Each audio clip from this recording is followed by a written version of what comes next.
Hey everybody, Jimmy Smith here to own my picks for UFC on ESPN 60, Janjaroba versus Lemos. So anyway, obviously some changes to the card. The light heavyweight co-main event with Brad Tavares ended up being cut from the fight itself, and that ended up shifting the main card a bit. So there's one pick I made that wasn't on there, and then there's one that got added on that I didn't make.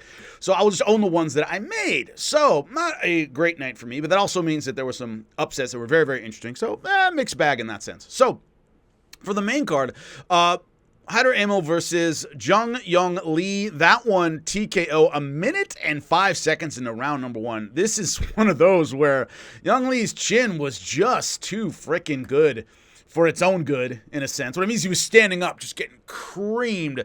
Referee Mark Smith, good job stepping in, stopping the fight. I thought it was very, very appropriate. Hyder Amel was just annihilating him with power punches. They just rock'em sock'em robots it. No defense, either guy, and it turns out it was Amel who could hit harder, and Lee ended up taking the big shots and TKO a minute and 5 seconds in. So good stuff to open up the card. Choy, Bill Algeo. This was a huge upset to me because, as I said in the breakdown, this guy hasn't won since 2016 against an over-the-hill Thiago Tavares. One draw, 3 losses, basically backed against the wall. Thought he was going to get cut. I did not expect this kind of performance. Bill Algeo, not a great fighter by any stretch of the imagination, but a guy who has at least been active in winning. And so I went with Bill Algeo, and this guy, Choy, number one, a lot of Korean fighters just have chin.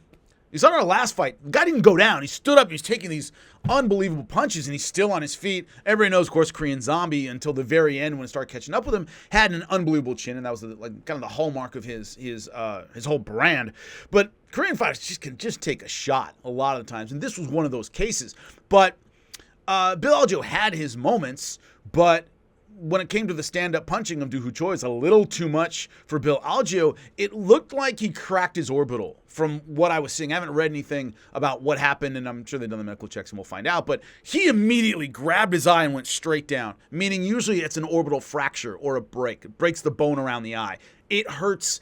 Chris Algieri, who is my broadcast partner for Pro Box TV, told me about that. He fractured an orbital. He goes, it hurts so bad, just instantly. It's like getting knifed in the eye. So the way he went down and the way he covered instantly out of the fight, I think it was an orbital fracture. But great punching power from Choy.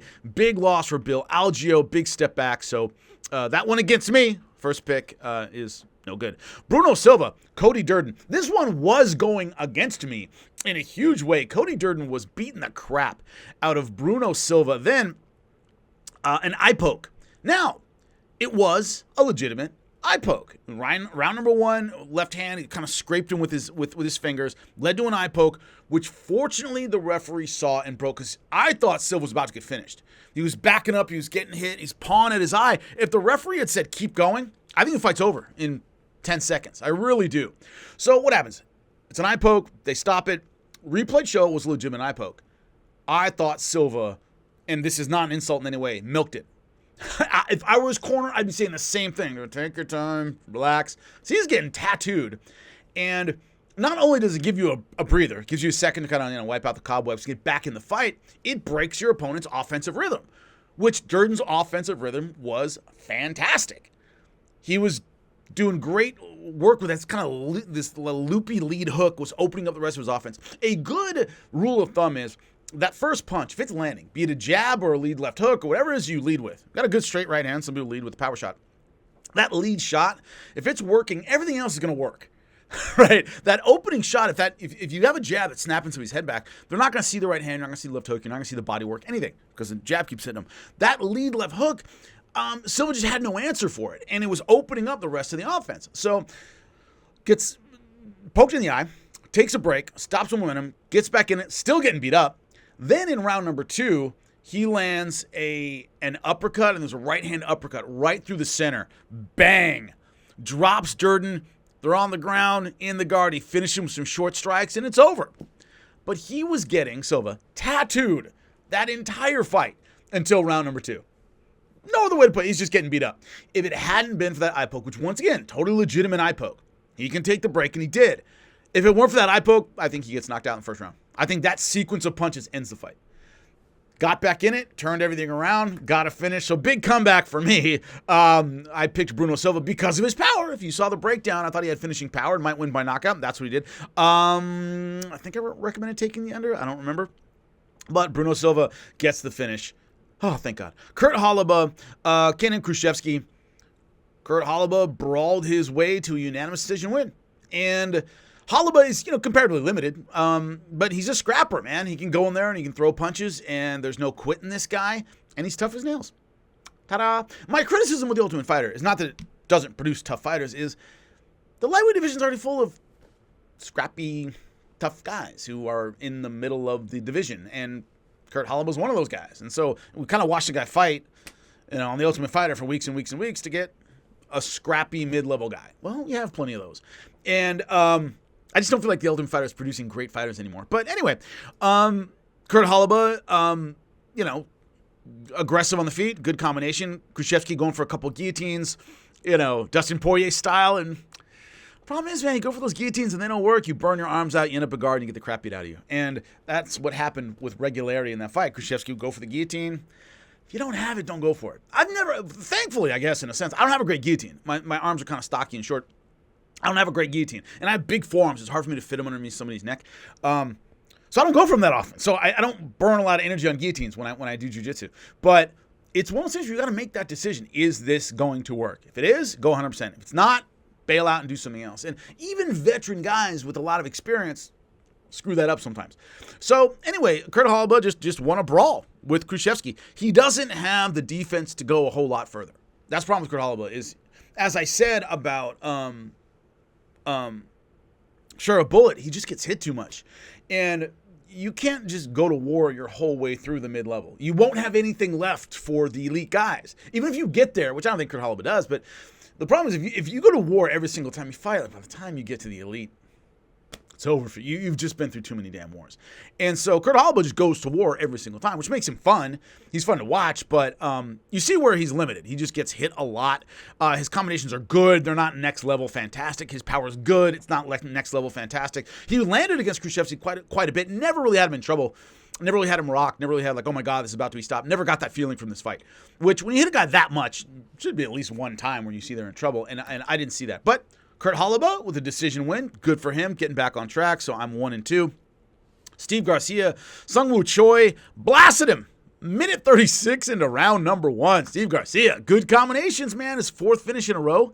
The guy can cry. I didn't think he had that kind of one-shot power. And if you look at his fight, it was good combinations. Bing, bing, bing, bing, bing. The guy just, it flows really well out of the kid. And once again, from calling him, almost a decade ago to now, he's a man now. The dude can crack, and his combinations are good. And what I like is he's getting out of these fights, unlike what I just said about Kurt Hala, he's getting out of these fights without getting in wars and taking a bunch of punches. And this fight was pretty one-sided, pretty short. He goes back to the gym. He could fight next week if he got that emergency call. UFC likes those guys. So what he's doing is he's getting out clean, and he's having spectacular finishes, and this was in a showcase spot because it's in the co-main event. So Steve Garcia, I think, took a big step up and looks good. Can he do it against Elite at 145? The one thing about 45 as a division is it's aging out. A lot of the guys are getting a little long in the tooth at 145. So there are those older guys that still have name recognition. They're veterans. Steve Garcia can beat a lot of those guys. And so does it, if he beats, for example, a Cub Swanson, does it mean what it would have meant a few years ago? No. But it's still beating Cub Swanson. That's nice. So I think that faded veteran, that guy who might be on the bubble of is this guy still what he once was? Or we know he wasn't what he once was, but he's still fun to watch. I think Steve Garcia gets that guy next. That's why I threw out Cub Swanson, just a name that kind of popped into my head. In that category of, man, in his day, a lot of fun, but his day is done. So Steve Garcia, big step forward against Sungwoo Choy. Great stuff for him. Main event. So I'm 2-2.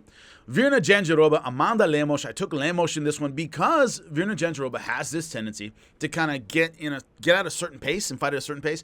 And if she falls behind, she doesn't sprint enough to get ahead. She's kind of like an even pace fighter. She threw that out the window. This is a very high pace fight. And she was bigger, she was stronger, super physical, and it showed. Not that she isn't technical, she is. That was a beautiful rear naked choke position, step over, get the armbar.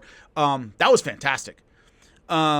Really great stuff. A similar position, Toquinho Palhares versus Toquinho Palhares pulled this rear naked choke to armbar against Ivan Salivary. That's who it was. Another from behind, step over, take the arm. Great stuff. Anyway, if you're a MMA historian and want to check that out. Virna Jandiroba, Amanda Lemos, she was just on her physically. She was bigger. She was stronger. Her combinations were good. Takedown was good. In the very beginning, she got a takedown. Lemos went guillotine. Didn't overcommit to it. But they kind of got in this scramble, sweep position. And you saw Jandiroba just kind of beast her back down. And that's always a sign to me. Now, Amanda Lemos has good jiu-jitsu. She's not world-class. She's not, Mackenzie Duran. But, dude, Jandiroba was like, they would be in these positions where like 50-50, right? Like if you're doing jiu-jitsu, you're a wrestler. Like you shoot on something, they whizzer. So it's kind of 50-50. Who gets the advantage? She was just going raw and just beasting into dominant positions. And that's a good sign. So there was that. I thought she was, once again, slick on the ground, but her pacing, just her aggression in this fight was next level. I think she just found her legs, with the things that I was seeing about, like, I don't know if she's, set for the elite. That may have been just the leg-finding fights where she has confidence now and she really thinks she's great. But she went rear naked choke to armbar, 448 of round number 2.